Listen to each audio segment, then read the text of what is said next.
Este vídeo é feito por fã. Caso tenha condições e deseje apoiar o autor e a editora, para que continuem com a publicação da obra, considere comprar a light novel pelos meios oficiais.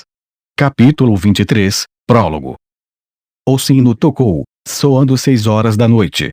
Quando o eco da 7ª badalada desapareceu na cidade, a noite havia caído sobre Altana. Era o último sino do dia. O sino tocava a cada 1 hora das 6 horas da manhã até as 6 horas da tarde. Os trabalhadores achavam muito útil, já que indicava quando seu dia de trabalho começava e terminava. Muitos outros usavam também o som do último sino para fechar a loja. Entretanto, para barracas de comida o último sino marcava a hora mais movimentada do dia, e para tabernas anunciava o fluxo de clientes. E para a taberna Sherry, do sino de 6 horas da tarde até bem tarde da noite, era o melhor horário de negócio. Um grande número de membros da Lua Escarlate iam para a taberna, para reabastecer seus espíritos para o trabalho no dia seguinte. Hoje à noite, no entanto, Sherry estava mais animada do que o habitual. Os membros da Lua Escarlate não eram os únicos presentes. Artesãos idosos, jovens aprendizes, comerciantes obesos, empresárias encantadoras, e até soldados do exército regular podiam ser encontrados lá. Todo lugar que Haruhiro olhava estava repleto de pessoas, e até mesmo o segundo andar espaçoso parecia apertado. E, naturalmente, todos os assentos estavam ocupados. Muitos estavam em pé, e não apenas no primeiro e no segundo andar, mas nas escadas também. Todos foram para Sherry depois de terem ouvido um certo rumor. Embora os seres humanos fossem a raça predominante em Altana e as zonas circundantes, quanto mais longe do território humano se aventurassem, mais raças hostis ou monstros podiam ser encontradas em grande número. Muitas vezes, eles usavam seus números superiores para matar todos os seres humanos que eles encontravam. Portanto, clãs nasceram da necessidade de se proteger, e se o objetivo era atingir determinados objetivos militares, era melhor se juntar a um. Na verdade, talvez fosse mais correto dizer que a adesão era uma obrigação, uma medida indispensável. Apesar disso, existia um grupo que tinha lutado sozinho por muito tempo. 4 deles eram membros da Lua Escarlate, e um era uma elfo. Um dos membros deste grupo, Pingo, um necromante, criou Zeimai, e contando com ele, seu grupo tinha 6 membros. Eles eram considerados os melhores dos melhores e sua reputação sempre perseguia eles em Altana. Eles eram os únicos membros da Lua Escarlate que tinham sido convidados para um jantar oferecido pelo Conde de Altana, Gerran Vedoi. Mas eles se recusaram a participar. Souma, agora é um bom momento, você não acha? Por insistência de uma mulher voluptuosa, Souma levantou de seu assento. Isso por si só causou um silêncio sobre a taberna que estava turbulenta momentos antes. Era de se esperar, é claro. Afinal, todo mundo estava aqui para ouvir o anúncio que ele estava a fazer. De qualquer forma, hoje foi um dia para entrar nos livros de história. Hoje era o dia em que o famoso Souma, muito contra as expectativas, formará um clã. Dizia-se que ele veio para recrutar membros. Mas era um rumor verdadeiro? Talvez fosse nada mais do que um idiota contando mentiras. Muitos pensavam exatamente isso, mas Souma realmente tinha aparecido em Sherry, e ele estava a poucos momentos de abordar todos os reunidos. Shima, disse Souma. Sim, a mulher voluptuosa lhe deu um leve sorriso e um aceno leve. Souma, em seguida, voltou sua atenção para o homem com dreadlocks. Kemuri. Aqui, o homem de dreadlock chamado Kemuri respondeu, flexionando preguiçosamente seu pescoço, à esquerda, depois à direita. Souma olhou para um homem que mais parecia uma criança. Pingo. O olhar de Pingo estava no chão e ele deixou escapar um longo suspiro.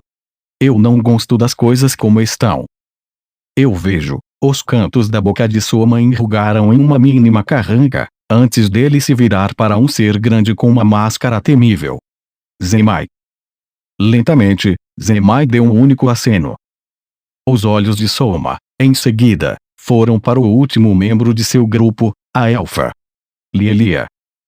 Sim, Souma. Lielia olhou para ele com os impressionantes olhos de safira. Souma fechou os olhos, respirou fundo e murmurou o nome decisivo. Nino. Ela não estava mais com eles, não mais.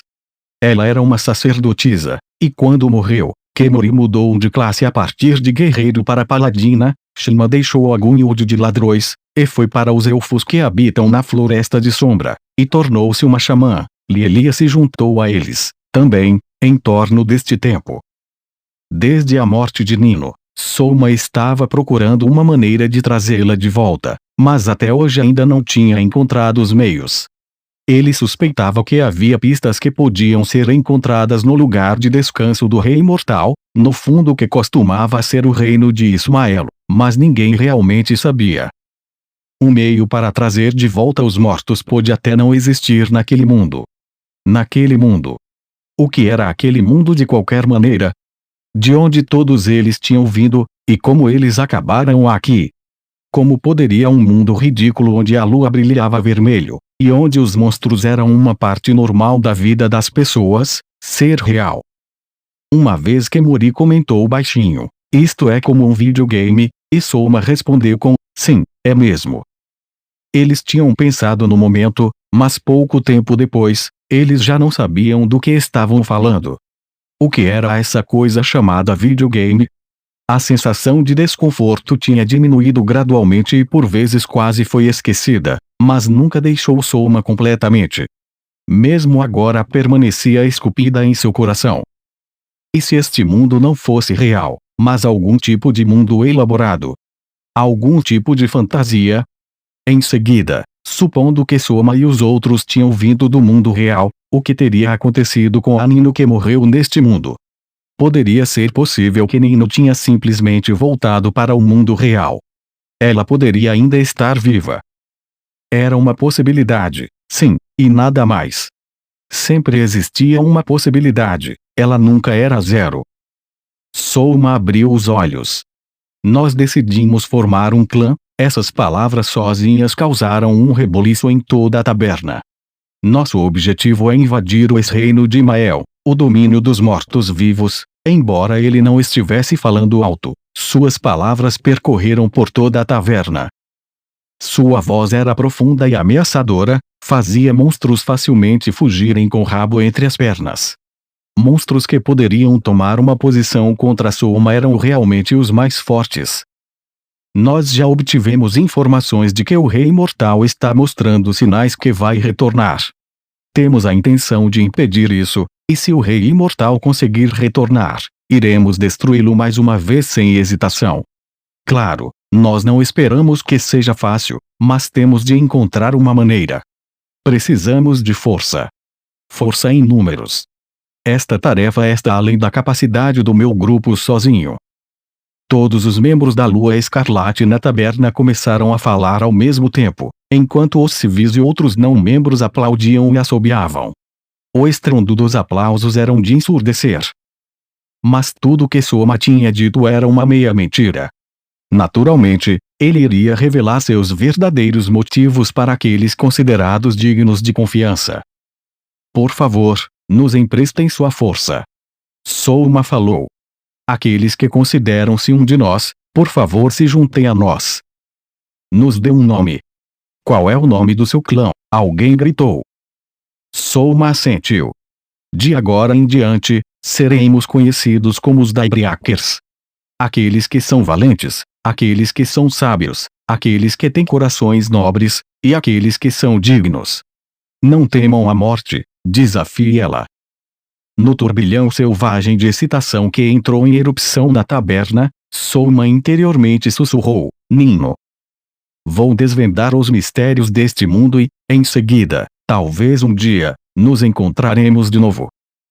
Haruhiro nunca poderia saber como os seus destinos se cruzam, e o que os esperava no final.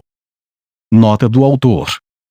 Dragon Quest, Wizardry, Final Fantasy, Megami Tensei, Metal Max, Romancing Saga, Breath of Fire, Live Alive, Chrono Trigger, Arcade Lad, Tactics Ogre, Gensou Suikoden, Tales of Fantasia, Wildlands, Final Fantasy Tactics, Star Ocean, Meridian Atelier, The Atelier Series, Saga Frontier, Xenogears, e outros jogos de RPG para consoles sempre foram os meus salvadores.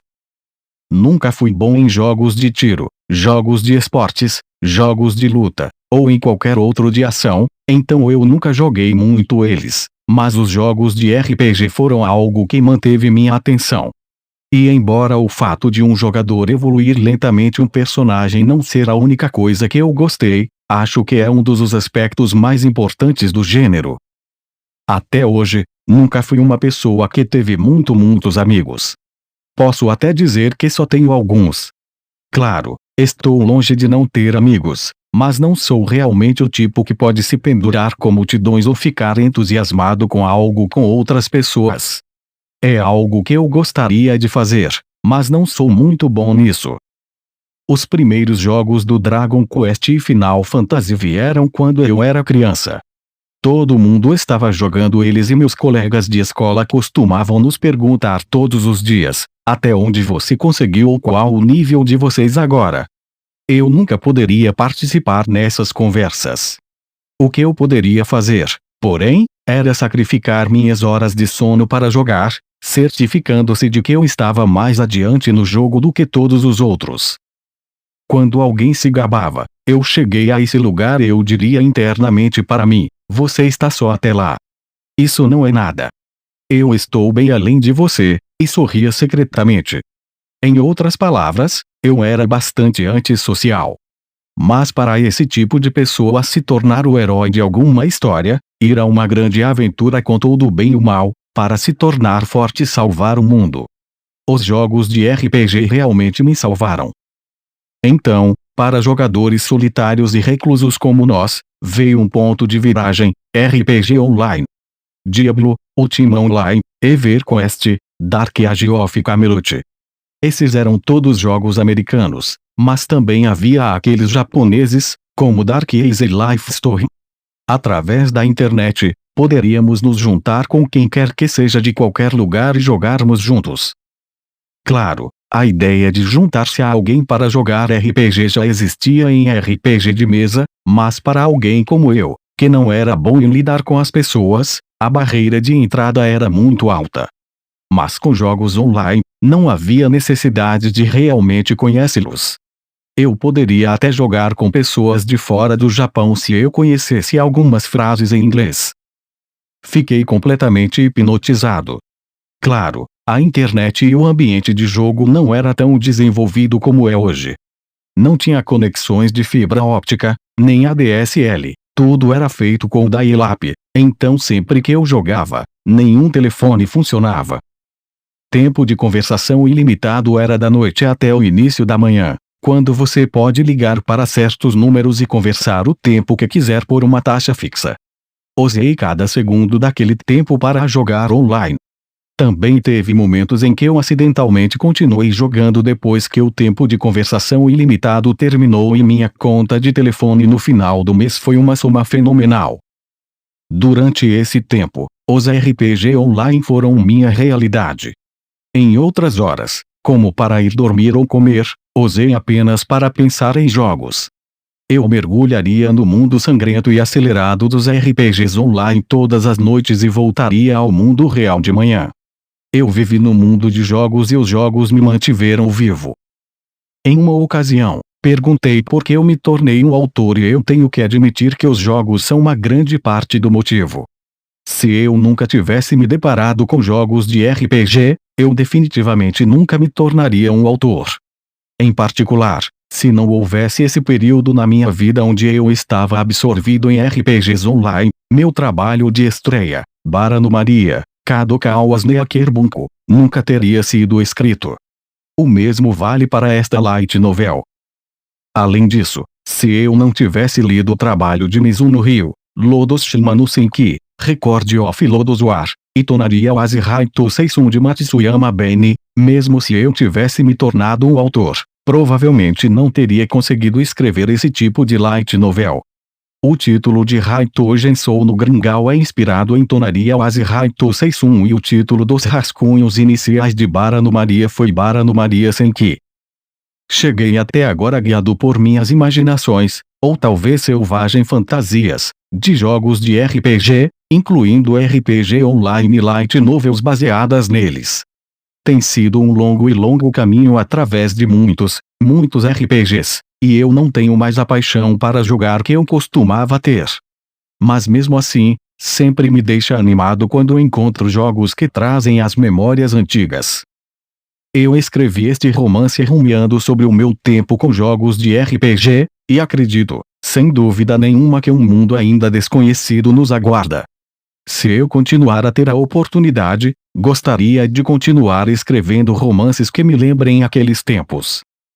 Gostaria de agradecer do fundo do meu coração ao meu editor Kassan pela oportunidade de escrever este romance, Sirairi pelas ilustrações translúcidas, arejadas, modernas, bonitas, legais e maravilhosas. O designer Sam que transformou este romance em um livro perfeito, o editor, todos os distribuidores e pessoas envolvidas no processo de distribuição, e agora todos os leitores que mantêm este livro em suas mãos. Com muito amor e a esperança de que nos encontremos de novo, abaixo minha caneta por hoje.